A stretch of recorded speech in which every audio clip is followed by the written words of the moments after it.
ठाकुर जी की निज गले की माला, अंग की माला, वो सामान्य नहीं है। और पुष्टि मार्गीय वैष्णव पुष्टि मार्गीय मंदिरों में तो माला किसी को दी ही नहीं जाती। माला और बीड़ी प्रसाद, ठाकुर जी का जो पान का भोग लगता है, वो सबको नहीं दिया जाता। लेकिन गुसाई जी ने मीराबाई को दे दिया। नियम तोड़वा दिया मीराबाई ने आके, कोई तोड़ा नहीं। उन्होंने इतने भाव में नृत्य किया कि सामने खड़े ठाकुर जी हंसने लगे, प्रसन्न हो गए, आनंद में भर गए। तो नियम बनाए क्यों जाते हैं? ठाकुर जी नियमों में इसीलिए बैठे हैं, हमको चुनौती देते हैं ठाकुर जी, हमको चैलेंज करते हैं ठाकुर जी। तो मैं सामर्थ हो, तेरी भक्ति में सामर्थ हो, तो मेरे यहां नियम को तोड़वाए के दिखा।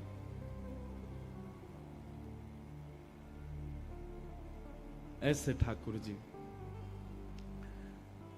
तो नियम वहीं तोड़ा जाता है जहां प्रेम अतीत में होता है। जहां प्रेम नहीं होता वहां तो नियम बना के रखना पड़ता है। प्रेमी को देख करके या प्रेमी स्वभाव जान करके नियम रखा नहीं जाता, तोड़ा जाता। ठाकुर जी ने तोड़ दिए कितने नियम। बंधुओं, ये श्राद्ध का समय है और श्राद्ध के समय पर कोई उत्सव नहीं होता। तो ऐसा रूप बताते हैं कि जब श्राद्ध काल होता था तो ठाकुर जी और प्रिया जी, किशोरी जी और ठाकुर जी दोनों मिल नहीं पाते थे, क्योंकि बाकी के दिन तो कोई ना कोई बहाने थे, उत्सव ब्रजमंडल में मनते ही रहते, तो प्रिया जी और ठाकुर जी दोनों मिलते ही है। लेकिन जैसे श्राद्ध के समय आते सारे उत्सव बंद। तो श्री जी वहां विरह में, यहां ठाकुर जी विरह में, और दोनों को विरह आतुर देख करके यहां सब सखा और वहां सब सखियां मन में विचार करती, इनको कैसे प्रसन्न करें। तो ठाकुर जी और श्री जी के मिलन की एक सुंदर लीला जल के परत के ऊपर बनाती सब सखियां, और वह लीला बना करके सुंदर उसकी कृति एक आर्ट जैसी बना करके श्री जी को दिखाती। श्री जी वहां को देख करके प्रसन्न हो जाती, वहां सब सखा बनाते, सखा देख करके प्रसन्न हो जाते।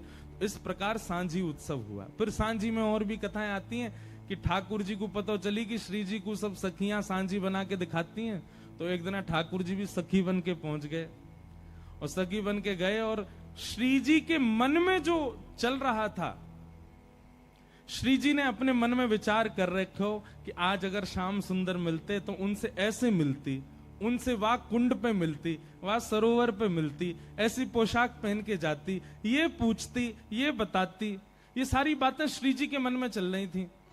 तभी सब सखियों ने कही, बोले अरे श्री जी, एक नई गोपिया सांझी बनावे आई। वो गोपी नहीं, ठाकुर जी थे।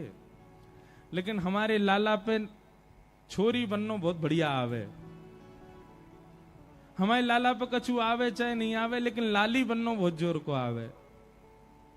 महाराज तुरंत अपने केश खोल लें, ने काजर सो लगा लें, होठ तो लाल लाल है ही है ठाकुर जी के, एक ऊपर से चुनरी ओढ़ लें, नीचे सुंदर लहंगा सो पहन लें, पामन में पाजेब।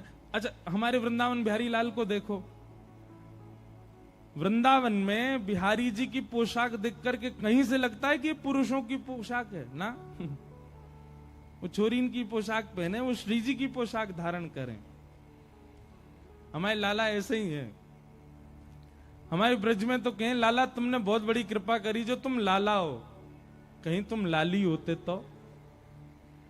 हे कृष्ण लला तुम होते लली तो गरे कट जाते करोड़न के। तुमने बहुत बड़ी कृपा करी जो तुम लाला बन के आए हो। कहीं वृंदावन बिहारी लाल अगर लाली होते तो पंजाब दिल्ली के लोग दर्शन करवे थोड़ी जाते, महाराज प्राण न्योछावर करवे जाते। अभी हम प्राण छिड़कते हैं ठाकुर जी पे, लेकिन कहीं लाला अगर लाली होते तो महाराज प्राण त्याग ही आते हम सब। तो ठाकुर जी श्री जी सखी बन के गए, श्यामा सखी। कौन सी सखी? श्यामा सखी बन के गए ठाकुर जी, सांवली सांवली सी सखी। अब श्री जी ने कही, हां सखी बनाओ कछु। तो ठाकुर जी ने सांझी में वही लीला बना दी जो श्री जी के मन में चल रही थी, जो अभी हुई नहीं है। श्री जी विचार कर रही थी, अगर मिलती तो ऐसे करती, होतो तो ऐसा होतो। श्री जी जैसे ही देखवे के काजी आई, अब सब सखीन ने देखी, अरे ये तो बड़ी विलक्षण सांझी बनाई है।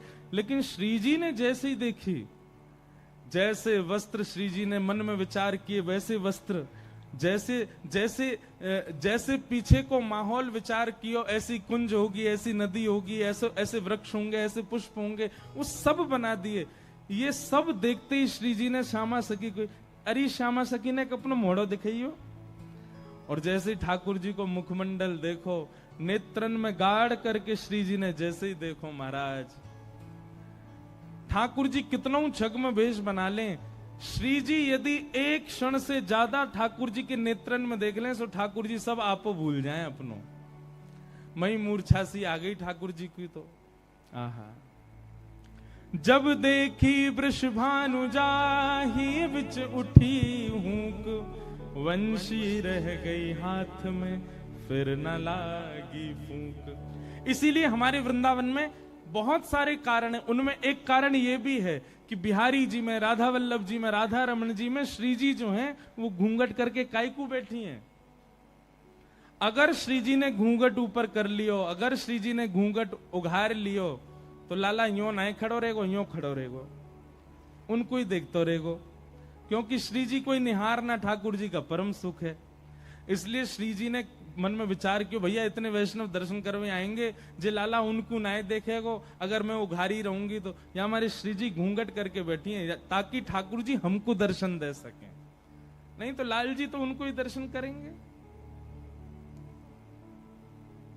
नहीं ऐसी है कि एक बार गोविंदास जी पद गा रहे थे, पद गाते गाते तो सामने बैठ के गुसाई जी सुन रहे थे, बहुत ध्यान से सुनना। तो पद सुन रहे थे गुसाई जी, तो गोविंदास जी गाते गाते गाते बीच में रुक गए और रुक करके बोले, ए लाला ढंग से गाओ जी, कहा कर रहे हो, ऐसे ऐसे उधम ना करो, करे चलो प्रेम से गाओ। तो गुसाई जी ने नेत्र खोल के गई, ए गोविंदा तू कौन से बात कर रहा है? गोविंदास जी बोले, तुम्हारो ही लाड़लो बैठो है बगल में, कान पे हाथ धर के नेक से मोहते राग गा रो है, मैं जैसे जैसे अलाप लूं मेरे पीछे पीछे गा रो है, लेकिन माने ना है, ऊधमी है, बीच बीच में गलत स्वर लगा रो या हमारे वकु टोक रहा हूं। अब गुसाई जी को नहीं दिख रहे ठाकुर जी, लेकिन गोविंदास के साथ लीला कर रहे हैं।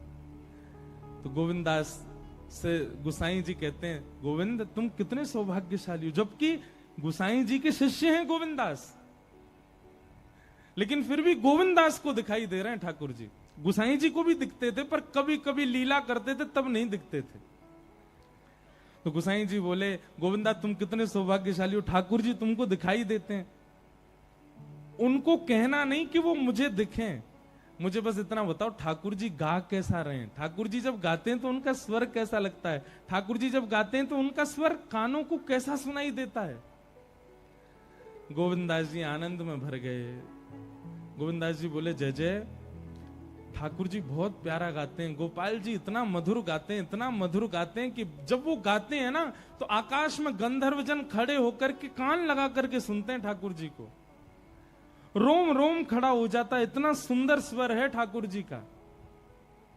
पर गुसाई जी बोले, पर मतलब कोई कमी करें? बोले नहीं, ठाकुर जी बहुत मधुर गाते हैं, पर हमारी श्यामाजू ठाकुर जी से भी मधुर गाती हैं, किशोरी जी ठाकुर जी से भी मधुर गाती है।